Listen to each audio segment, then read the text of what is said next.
أما بعد فأعوذ بالله من الشيطان الرجيم بسم الله الرحمن الرحيم يا أيها الذين آمنوا اتقوا الله ولتنظر نفس ما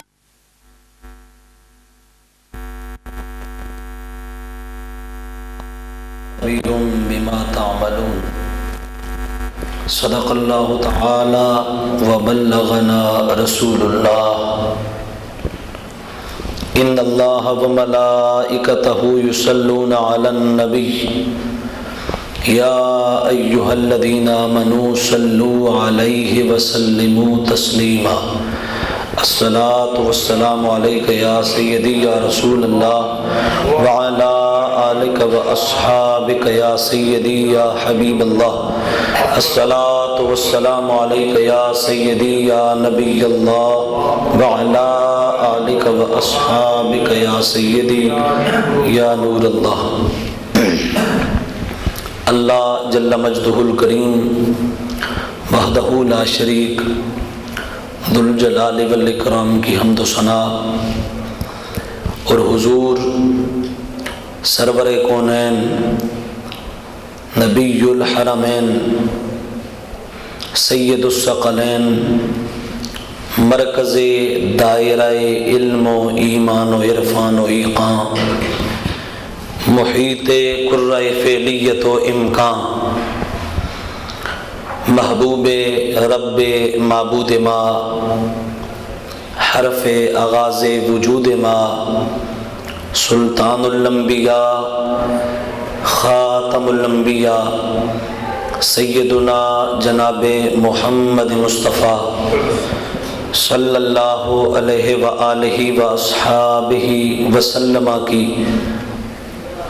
بارگاہ ناز میں ہدیہ عقیدت و محبت پیش کرنے کے بعد انتہائی عزت و احترام اور تزک و احتشام کے لائق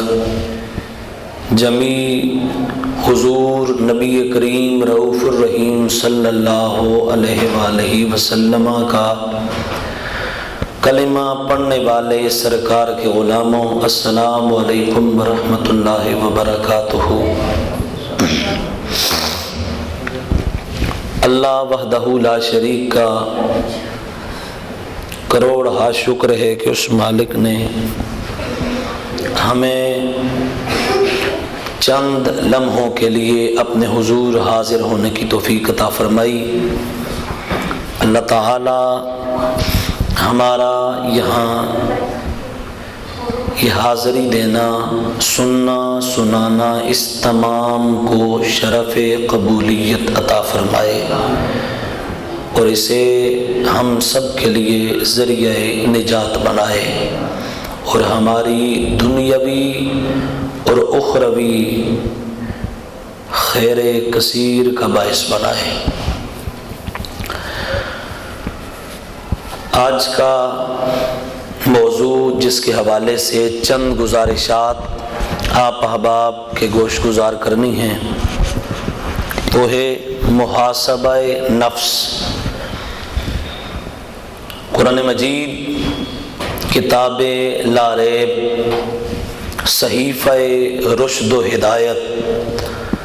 اللہ وحدہ لا شریک ارشاد فرماتا ہے یا ایہا الذین آمنوا اتقوا اللہ، اے ایمان والو اللہ سے ڈرتے رہا کرو، وَلْتَنْظُرْ نَفْسٌ مَا قَدَّمَتْ لِغَدٍ، اور ہر شخص کو چاہیے کہ وہ دیکھے اس نے کل کے لیے آگے کیا بھیج رکھا ہے۔ وَاتَّقُوا اللَّهَ، اور اللہ سے ڈرتے رہا کرو، ان اللہ خبیر بما تعملون، بے شک اللہ وحدہ لا شریک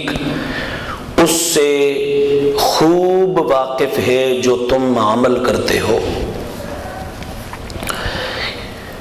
سورہ حشر آیت نمبر 18 کا یہ ترجمہ میں نے آپ احباب کے سامنے عرض کیا۔ اس آیہ مقدسہ میں اللہ وحدہ لا شریک اہل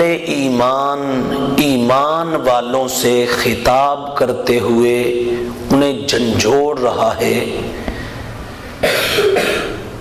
اور یہ نصیحت فرما رہا ہے کہ اے فرزندان اسلام،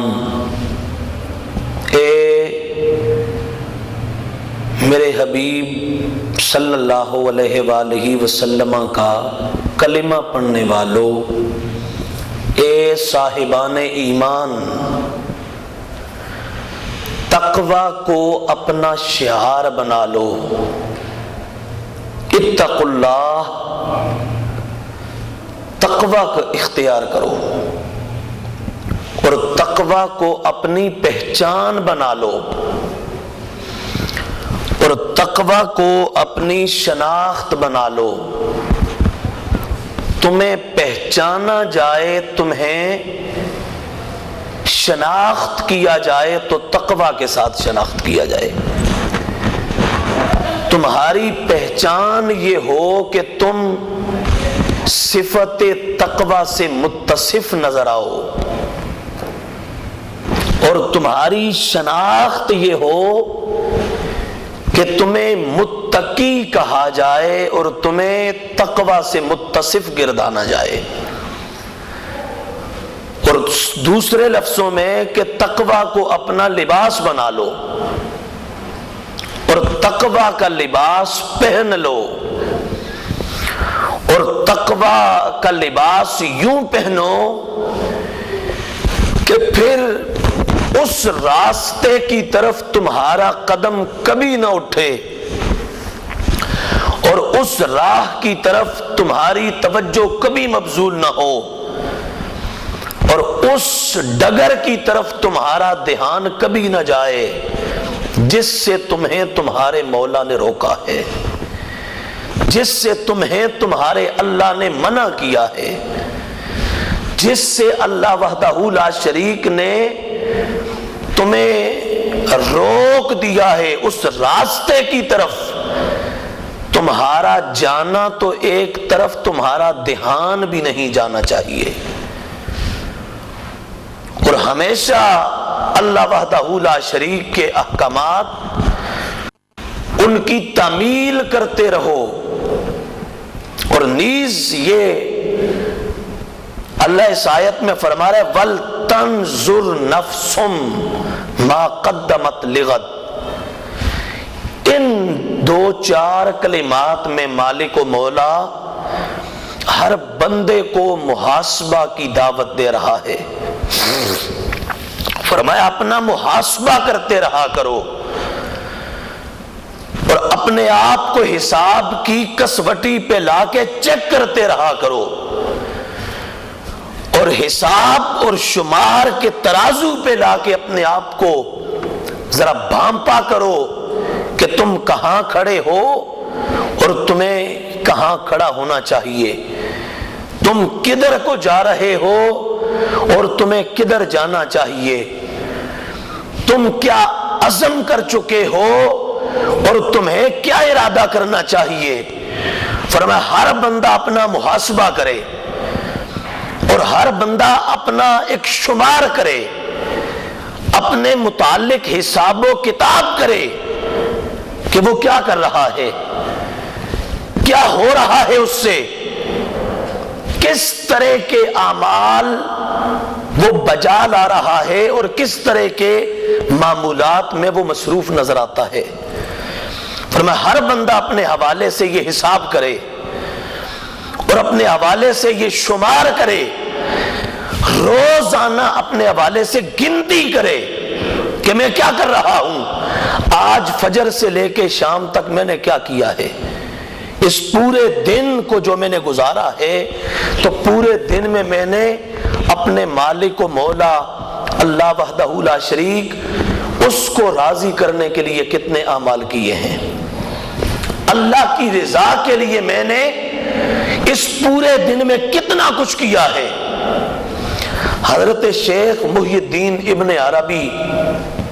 رحمت اللہ تعالی علیہ بہت بڑے بزرگ گزرے ہیں، صوفی، علم ظاہر و باطن سے لبریز، ایک جلیل القدر اللہ کے ولی۔ وہ فرماتے ہیں جو ہم سے پہلے ہمارے علماء ہوتے تھے اور ہمارے مشائخ ہوتے تھے اور ہمارے اکابرین جو اس دنیا سے گزرے، شیخ محی الدین ابن عربی فرماتے ہیں یہ وہ شیخ محی الدین ابن عربی ہیں جن کو پیر مہر علی شاہ صاحب گولڑا شریف والے فرماتے ہیں کہ یہ خاتمۃ الصوفیاء ہیں، اور پوری زندگی پیر صاحب شیخ محی الدین ابن عربی کی کتاب فتوحات مکیہ کا درس دیا کرتے تھے، پوری زندگی ان کی کتاب کا درس دیا ہے۔ اس پائے کی ہستی فرماتے ہیں جو ہم سے پہلے ہمارے صوفیاء تھے، علماء تھے، مشائخ تھے، ہمارے اکابرین تھے، ان کا طریقہ کار یہ ہوتا تھا کہ وہ نہ پورا دن جو کچھ کرتے، شام کو وہ بیٹھ کے حساب کرتے، قلم پکڑ لیتے، کاغذ پکڑ لیتے اور وہ لکھنا شروع کر دیتے۔ ایک طرف تمام اپنے نیک اعمال کے ہم نے فجر سے لے کے شام تک کتنی نیکیاں کی ہیں اور کتنے اعمال اپنے اللہ کو راضی کرنے کے لیے کیے ہیں، وہ سارے ایک سائیڈ پہ لکھتے، اور دوسری سائیڈ پہ جو پورے دن کی خطائیں ہوتی اور پورے دن ان سے کوتاہیاں ہوتی ان کو درج کرتے، اور آمنے سامنے نیکیوں کو اور خطاؤں کو، اچھائیوں کو اور کوتاہیوں کو درج کر کے پھر باقاعدہ حساب کرتے، اور حساب جو نتیجہ سامنے آتا اگر اس میں کوئی کوتاہیاں زیادہ معلوم ہوتی تو اس پر پھر وہ پوری رات اللہ کی راہ میں سجدہ کر کے توبہ کیا کرتے، پوری رات وہ جاگ کے اللہ کے حضور روتے رہتے اور عرض کرتے مولا آج پورا دن میں تیری نعمتوں سے لطف اندوز ہوتا رہا، تیرے جو میرے اوپر بے شمار کرم تھے ان سے مستفید ہوتا رہا، لیکن مولا میں تیری عبادت اس طرح نہیں کر سکا جس طرح مجھے کرنا چاہیے تھی، میں اس طرح تجھے راضی نہیں کر سکا جس طرح مجھے کرنا چاہیے تھا، اور میں اس انداز میں تیری رضا کے لیے کچھ نہیں کر سکا جس انداز میں مجھے کرنا چاہیے تھا۔ مولا یہ پورا دن میں نے گزار دیا اور مجھے احساس تک نہ ہوا، مجھے خیال تک نہ آیا کہ میرے رب کا مجھ سے کیا تقاضا ہے، میرے اللہ کا مجھ سے کیا مطالبہ ہے، اور میرا اللہ مجھ سے کیا چاہتا ہے۔ یہ پورا دن میں نے گزار دیا، اب اس دن نے دوبارہ پلٹ کے میرے پاس نہیں آنا، یہ ہمیشہ کے لیے میری زندگی میں گزر گیا اور اس نے کبھی دوبارہ راؤنڈ نہیں لگانا۔ اے مولا یہ پورا دن جو بھی خطائیں ہوئیں میں کفارے کے طور پر پوری رات جاگ کے تجھ سے معافی مانگتا ہوں، میرے دن بھر کی خطاؤں کو معاف کر دینا، اور کل صبح کا سورج طلوع ہو تو مجھے یہ آج جو کوتاہیاں ہوئیں ان سے ہمیشہ کے لیے محفوظ رکھنا، اور کل پورا دن مجھے اپنی عبادت، اپنی رضا، اپنی خوشنودی کے لیے عمل کام کرنے کی توفیق عنایت فرمانا۔ یہ طریقہ کار ہوتا تھا۔ اور شیخ محی الدین ابن عربی رضی اللہ تعالیٰ عنہ آپ فرماتے ہیں یہ تو ان لوگوں کا طریقہ تھا جو ہم سے پہلے تھے، میرا طریقہ کار کیا ہے اور ہمارا کیا طریقہ کار ہے؟ شیخ محی الدین ابن عربی فرماتے ہیں وہ تو صرف اعمال لکھتے تھے، ایک طرف نیک اعمال، ایک طرف برے اعمال، اور پھر حساب کرتے تھے۔ کہا میرا یہ حال ہے کہ میں اعمال کو بھی لکھتا ہوں، ایک طرف نیکیاں، ایک طرف خطائیں اور بدیاں، اور پھر کہا میں ایک فہرست ایسی تیار کرتا ہوں جس پر میں فجر سے لے کے شام تک کے اپنے خیالات کو لکھتا ہوں کہ دن بھر مجھے کیا کیا خیال آیا ہے، پورا دن میرے ہاں کیا کیا تصورات گھومتے رہے ہیں میری کھوپڑی میں، اور کون کون سا ایک مجھے وہم آیا، خیال آیا، خبط آیا، اور کیا کیا چیز میرے ذہن میں آئی، فجر سے لے کے شام تک میرے ذہن میں جو آیا میں نے اس تمام کو شام کو بیٹھ کے لکھ لیا۔ پھر جو نیک خیالات آئے وہ ایک طرف لکھے، اور جو برے خیالات آئے وہ ایک طرف لکھے۔ پھر خیالات کا آپس میں موازنہ کیا، آپس میں کمپیریزن کیا، اور آپس میں تقابل کیا،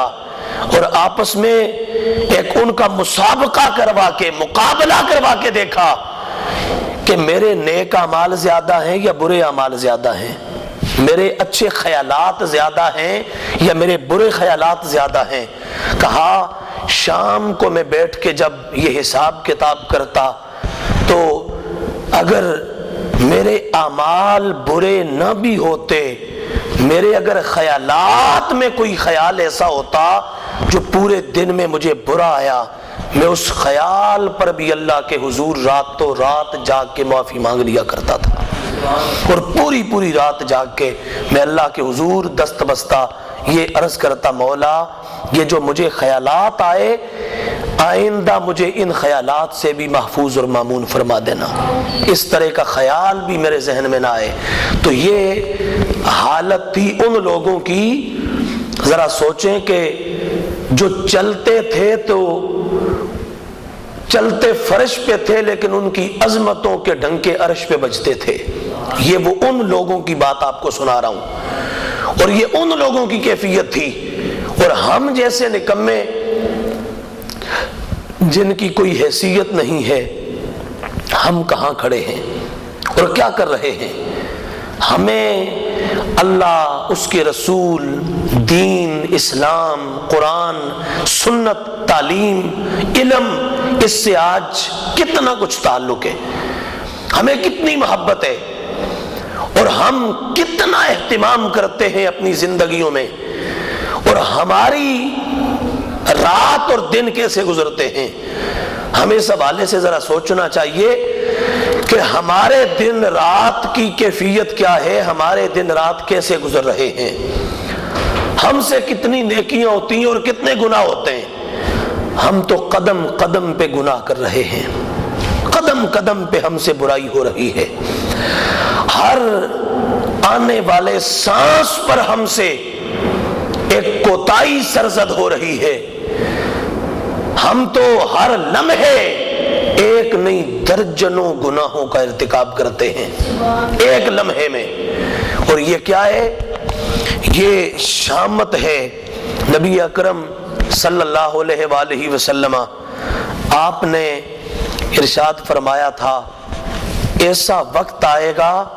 کہ جب لوگ گناہ کو گناہ سمجھیں گے ہی نہیں، اور گناہ کا تصور ہی ختم ہو جائے گا، اور گناہ کو گناہ سمجھنا یہ احساس ہی مٹ جائے گا، اور گناہ کو گناہ خیال کرنا یہ خیال ہی محو ہو جائے گا، یہ خیال ہی چلا جائے گا، اور یہ تصور ہی جنازہ نکل جائے گا اس کا، اور لوگ گناہ کو اتنی لذت کے ساتھ کریں گے، اتنے شوق کے ساتھ کریں گے کہ اتنے شوق سے وہ اللہ رسول کی رضا کے لیے کوئی نیکی نہیں کریں گے۔ یہ ایسے حالات آ جائیں گے، اور آج وہ وقت ہے، آج وہی حالات ہیں۔ اس وقت آپ کسی بندے کو پکڑیں اور اسے کہیں نماز کی طرف آ جاؤ، تو وہ آپ کو ایک نہیں، دو نہیں، چار نہیں، وہ 10 آپ کو جملے کسے گا، اور 10 باتیں آپ کو ایسی کرے گا کہ آئندہ ہمیشہ کے لیے آپ مایوس ہو جائیں گے۔ کبھی دوبارہ آپ کوشش نہیں کریں گے کہ اس بندے کو نماز کا بلاوا اور نماز کی طرف دعوت دی جائے۔ یہ کیفیت ہے۔ اور اگر یہ کہا جائے آؤ ڈرامہ لگا ہوا ہے، آؤ کہیں فلم چل رہی ہے، آؤ سینما گھر چلتے ہیں،